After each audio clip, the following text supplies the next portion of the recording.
नमस्कार, जोहार। चले जानते हैं झारखंड सुबह की ताजा खबरों को, लेकिन उससे पहले अगर आपने अभी तक इस चैनल को सब्सक्राइब नहीं करो, सब्सक्राइब कर लें, जिससे कि आपको झारखंड सुबह की ताजा खबर रोजाना मिलती रहे। सबसे पहली बड़ी खबर, झारखंड में हजारीबाग के बड़का गांव में सकरी नदी पर बनी पुलिया ध्वस्त, 100 से अधिक गांव का टूटा संपर्क। हजारीबाग के बड़का गांव प्रखंड स्थित चेपाकला पंचायत के कटकटिया गांव में सकरी नदी पर बनी पुलिया 3 साल में ही ध्वस्त हो गई। इसके टूटने से 100 से अधिक गांवों का संपर्क प्रखंड और जिला मुख्यालय से कट गया। चेपाकला पंचायत के मुखिया निकेत कुमार नायक ने बताया कि चेपाकला से हुदबा को गांव जोड़ने वाली सड़क एवं पुलिया निर्माण 3 साल पहले हुआ था। सड़क का निर्माण वर्ष 2017 से 18 तक हुआ था, जबकि 2019 में पुलिया बनना शुरू हुआ था, यानी 3 साल में ही पुल टूट गया। बढ़कर झारखंड में अब भी 23% बच्चे घरों में ले रहे जन्म। झारखंड में संस्थागत प्रसव का हाल बुरा है। पूरे राज्य में 77% महिलाओं का ही संस्थागत प्रसव हो रहा है, यानी 23% बच्चे अब भी झारखंड में घरों में ही जन्म ले रहे। अप्रैल 2022 से मार्च 2023 तक स्वास्थ्य विभाग की रिपोर्ट में इसका खुलासा हुआ है। रिपोर्ट के मुताबिक रांची में राज्य औसत से भी कम संस्थागत प्रसव हो रहे हैं। यहाँ 73% संस्थागत प्रसव हुए हैं। वहीं पूर्वी सिंहभूम का प्रदर्शन रांची से बेहतर है। बड़ी खबर, झारखंड के जन सेवकों का दिन रात अनिश्चितकालीन धरना शुरू। अपनी मांगों को लेकर आर पार के मुड में है जनसेवक। झारखंड राज्य जनसेवक संघ के द्वारा दिन रात अनिश्चितकालीन धरना शुरू हो चुका है। नेपाल हाउस स्थित कृषि सचिवालय के समक्ष से शुरू हो गया है। झारखंड राज्य जनसेवक संघ के महामंत्री लोकेश कुमार ने कहा कि इस दिन रात अनिश्चितकालीन राज्य स्तरीय धरना का समापन मांग पूरी होने के बाद ही होगा। बता दें कि राज्य के सभी जिलों के जन सेवकों ने अपने वेतन अवनति और लंबित 11 सूत्री मांगों की पूर्ति के लिए पिछले 2 महीने से अधिक समय से हड़ताल पर हैं और लगातार आंदोलन कर रहे, और इनका आरोप है कि इसके बाद भी उनकी सूद नहीं ली जा रही है। बड़ी खबर, कोडरमा विधायक डॉक्टर नीरा यादव ने कहा कि टमाटर से ऑक्सीजन मिलता है क्या, खाना छोड़ दीजिए ना। इन दिनों टमाटर की बढ़ी हुई कीमत आम से खास तक के बीच चर्चा का विषय है। इस बीच कोडरमा से भाजपा विधायक डॉक्टर नीरा यादव ने एक ऐसा बयान दिया कि जो चर्चा में आ गया। रांची में एक मीटिंग में शामिल होने के दौरान पत्रकारों से बातचीत में कोडरमा विधायक ने कहा कि टमाटर खाने से शरीर को ऑक्सीजन नहीं मिलता है। ऐसी महंगाई में लोग टमाटर खाना छोड़ दें और जब टमाटर सस्ता हो जाए तभी खाएं। कोडरमा विधायक ने कहा कि टमाटर लाल हो गया है तो कुछ लोग खासकर विपक्षी लाल पीले क्यों हो रहे। विधायक डॉक्टर नीरा यादव ने कहा कि अगर आप कोविड वैक्सीन नहीं लेंगे तो आपके जीवन को खतरा है, लेकिन अगर आप टमाटर नहीं खाते हैं तो आपके जीवन को कोई खतरा नहीं होगा। तो ऐसे में टमाटर को लेकर हाय तौबा क्यों कर रहे। बड़ी खबर, गैर भाजपाई सरकारों को एफसीआई राशन नहीं देगा तो गरीबों का क्या होगा। हेमंत सोरेन का बड़ा बयान। नीति आयोग की बैठक में प्रोजेक्ट भवन में बैठक के दौरान मुख्यमंत्री हेमंत सोरेन ने नाराजगी व्यक्त की और कहा कि एफसीआई गैर भाजपा सरकारों को अनाज नहीं दे रही है, यह राशन गरीबों के लिए है। मुख्यमंत्री ने नीति आयोग के साथ हुई बैठक में कहा कि अभी एक नई परंपरा शुरू है। एफसीआई गैर भाजपा सरकार को अनाज नहीं दे रही है, ये राशन गरीबों के लिए है। अगर हमें राशन नहीं मिलेगा तो हम क्या करेंगे। हमने झारखंड में 20 लाख हरा कार्ड बनवाकर कार्डधारियों की संख्या बढ़ाई है, छूटे हुए गरीबों को जोड़ा, मगर राशन नहीं मिलने के कारण ऊंचे दाम पर हमें मार्केट से राशन खरीद कर देना पड़ रहा है। इस तरह का भेदभाव खत्म होना चाहिए। केंद्र सरकार को पता है कि झारखंड एक पिछड़ा राज्य है और यहाँ पर गरीब और मजदूर तबके के लोग अधिक रहते हैं। बड़ी खबर, प्राध्यापक से 98,130 रुपए ठगी के 4 आरोपित झारखंड के देवघर से गिरफ्तार। आपको बता दें कि थाना कोतरा रोड क्षेत्र अंतर्गत कृष्ण विहार कॉलोनी में रहने वाले सहायक अध्यापक से मॉडिफाइड बैंकिंग ऐप से लोन के नाम पर 98,130 रुपए ऑनलाइन ठगी के 4 आरोपितों को कोतरा रोड पुलिस ने साइबर टीम के सहयोग से झारखंड के देवघर से पकड़ा है। आरोपितों पर धारा 420 आईपीसी का अपराध दर्ज कर विवेचना में लिया गया है। साइबर सेल ने IMEI के आधार पर जांच के दौरान पाया कि आरोपितों के द्वारा प्रयोग किए गए सिम नंबरों का कई सेट में उपयोग करते हुए 22 राज्यों में ठगी की गई है। टीम ने देवघर जिले के मोहनपुर थाना क्षेत्र के ग्राम मोरने में दबिश देकर 4 युवकों को हिरासत में लिया है और रायगढ़ लेकर चले गए। आरोपितों ने पूछताछ में पुलिस को बताया कि उन्होंने इंटरनेट पर कस्टमर केयर के कई फेक नंबर अपलोड किए हैं। बड़ी खबर, झारखंड के इंजीनियरिंग कॉलेजों में एडमिशन की दौड़ हुई शुरू। झारखंड के इंजीनियरिंग कॉलेजों में एडमिशन की दौड़ शुरू हो गई है। जी हां, Jharkhand combined entrance competitive examination board ने राज्य के सरकारी एवं गैर सरकारी इंजीनियरिंग कॉलेजों में एडमिशन के लिए फाइनल मेरिट लिस्ट जारी कर दी है, जो जेईई मेन 2023 की रैंकिंग के आधार पर तैयार की गई है। JCECB की ओर से जारी इस मेरिट लिस्ट में सुमित बेरा को पहला स्थान मिला है, जिन्हें ऑल इंडिया रैंक में 9,099 स्थान मिला था।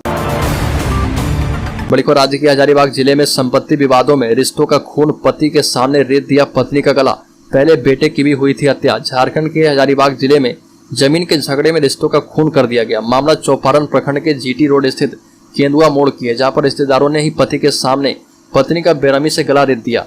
मृतका मैना देवी अपने घर के बरामदे में बैठी थी, तभी अपराधियों ने गला काटकर उनकी हत्या कर दी। मृतका के पति सहदेव राणा ने पुलिस को घटना की जानकारी दी है। पुलिस ने शव का पंचनामा करके पोस्टमार्टम के लिए भिजवाया। पुलिस ने सहदेव राणा के भाई और भतीजे को हिरासत में लिया है। साथ ही 8 लोगों के खिलाफ प्राथमिकी दर्ज की गई है।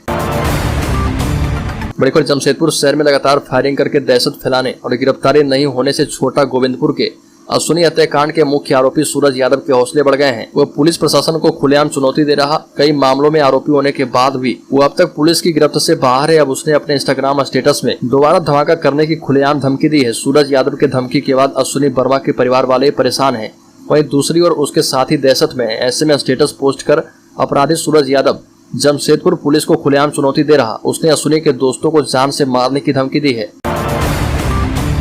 बड़ी खबर, केंद्र और कई राज्यों की सत्ता पर काबिज बीजेपी में दल बदलुओं का दबदबा बढ़ता जा रहा। इसकी बानगी हाल में घोषित बीजेपी के प्रदेश अध्यक्षों की सूची में देखने को मिली। झारखंड में झारखंड मुक्ति मोर्चा से आए बाबूलाल मरांडी को कमान सौंप दी गई और ऐसा ही पंजाब और आंध्र प्रदेश में हुआ। वहां भी जिन नेताओं को प्रदेश अध्यक्ष की जिम्मेदारी सौंपी गई है वो भाजपा पार्टी के नहीं है। संगठन ही नहीं, केंद्र में मंत्री से लेकर राज्य के मुख्यमंत्री और मंत्री पद पर भी भारी संख्या में दल बदलुओं का कब्जा है। पश्चिम बंगाल में बीजेपी कोटे से नेता प्रतिपक्ष शुभेंदु अधिकारी हैं, जो कि कभी टीएमसी के बड़े नेता थे।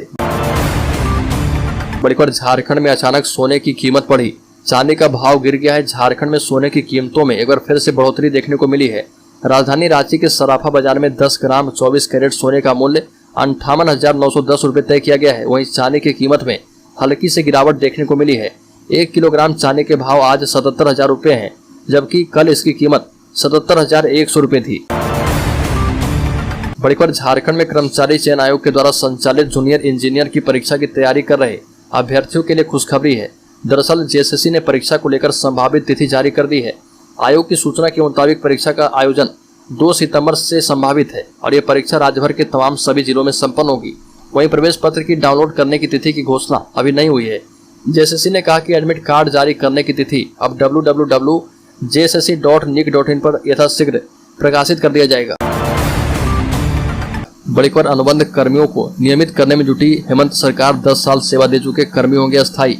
झारखंड सरकार के विभिन्न विभागों में अनुबंध पर कार्य करने वाले वैसे कर्मचारी जो नियमित रूप से 10 वर्ष की सेवा दे चुके हैं, उन्हें नियमित करने की तैयारी हेमंत सरकार के द्वारा की जा रही है। राज्य सरकार के विभिन्न विभागों में अनुबंध पर कार्यरत कर्मियों को नियमित करने की तैयारी शुरू हो गई है। सरकार के द्वारा पिछले दिनों सभी विभागों में 10 वर्ष के अधिक समय से कार्य करने वाले कर्मियों की सूची तैयार की गई है, जिसमें सर्वाधिक होमगार्ड जवानों की संख्या है। जानकारी के मुताबिक जिला से लेकर प्रदेश स्तर तक करीब 2,28,000 कर्मी अनुबंध पर हैं और अनुबंध पर काम करने वालों की संख्या स्वास्थ्य और ग्रामीण विकास विभाग में सर्वाधिक है। हालांकि सुप्रीम कोर्ट के गाइडलाइन के मुताबिक इन कर्मचारियों को नियमित करना सरकार के लिए किसी चुनौती से कम नहीं है।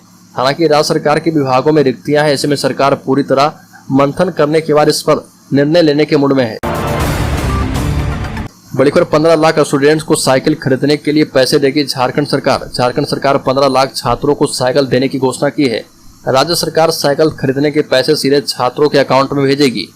मुख्यमंत्री हेमंत सोरेन ने अनुसूचित जनजाति, अनुसूचित जाति, अल्पसंख्यक एवं पिछड़ा वर्ग कल्याण विभाग के द्वारा संचालित विभिन्न योजनाओं की समीक्षा की। सीएम ने अधिकारियों को निर्देश दिया कि जो भी योजनाएं चल रही है उसका लाभ राज्यवासियों को हर हाल में दिलाना सुनिश्चित करें। आदिवासी, दलित, पिछड़ों एवं अल्पसंख्यक के विकास पर सरकार का विशेष जोर है। ऐसे में इनके लिए संचालित योजनाएं सुचारू तरीके से संचालित होनी चाहिए। बड़ी खबर, झारखंड में 28 जुलाई से 3 अगस्त तक माओवादी मनाएंगे शहीद सप्ताह। नक्सली संगठन भाकपा माओवादियों ने 28 जुलाई से लेकर 3 अगस्त तक शहीद सप्ताह मनाने का ऐलान किया है। झारखंड में अपनी खोई हुई ताकत को वापस पाने के लिए माओवादी शहीद सप्ताह के दौरान हिंसक वारदातों को अंजाम दे सकते हैं। नक्सली संगठन के संस्थापक चारू मजूमदार और कन्हैया चटर्जी की याद में शहीद स्मृति सप्ताह मनाते आए हैं। साथ ही साल भर में पुलिस की गोलियों से मारे गए नक्सलियों को भी शहीद बताते हैं और उनकी याद में अंदरूनी क्षेत्रों में नक्सलियों की ओर से बनाए जाने वाले शहीद स्मारक पर श्रद्धांजलि देते हैं। बड़ी खबर, झारखंड आंदोलनकारी संघर्ष मोर्चा ने निर्मल महतो को शहीद का दर्जा देने की मांग की। झारखंड आंदोलनकारी संघर्ष मोर्चा ने झारखंड आंदोलनकारी निर्मल महतो को शहीद का दर्जा देने की मांग की है। साथ ही झारखंड आंदोलनकारियों को चिन्हित करने तथा उन्हें मान सम्मान देने के लिए प्रक्रिया को सरल बनाने के लिए कहा। मोर्चा के संयोजक हरमोहन महतो ने बताया कि झारखंड अलग राज्य का निर्माण हुए 22 वर्ष से ज्यादा हो गए हैं। वहीं झारखंड आंदोलनकारी चिन्हितीकरण आयोग का गठन हुए 12 वर्ष हो गए, लेकिन निर्मल महतो को शहीद का दर्जा नहीं दिया गया, जबकि उनकी शहादत का 36वां वर्ष बीत गया है। बड़ी खबर, झारखंड के डिग्री कॉलेजों में इंटर की पढ़ाई का रास्ता साफ, विभाग ने जारी कर दिए लेटर। डिग्री कॉलेजों में इंटर की पढ़ाई के लिए उच्च एवं तकनीकी शिक्षा विभाग ने आदेश जारी कर दिए हैं। ये आदेश विभाग की उप निदेशक डॉक्टर विभा पांडे ने जारी किया है। लेटर के माध्यम से झारखंड के सभी विश्वविद्यालय को निर्देश दिया गया है कि कॉलेजों में इंटर की पढ़ाई बहाल की जाए। लेटर में कहा गया कि 28 जून को स्कूली शिक्षा एवं साक्षरता विभाग और झारखंड एकेडमिक काउंसिल के अध्यक्ष की बैठक हुई थी, जिसके बाद डिग्री कॉलेज में इंटर की पढ़ाई जारी रखने का निर्णय किया गया है।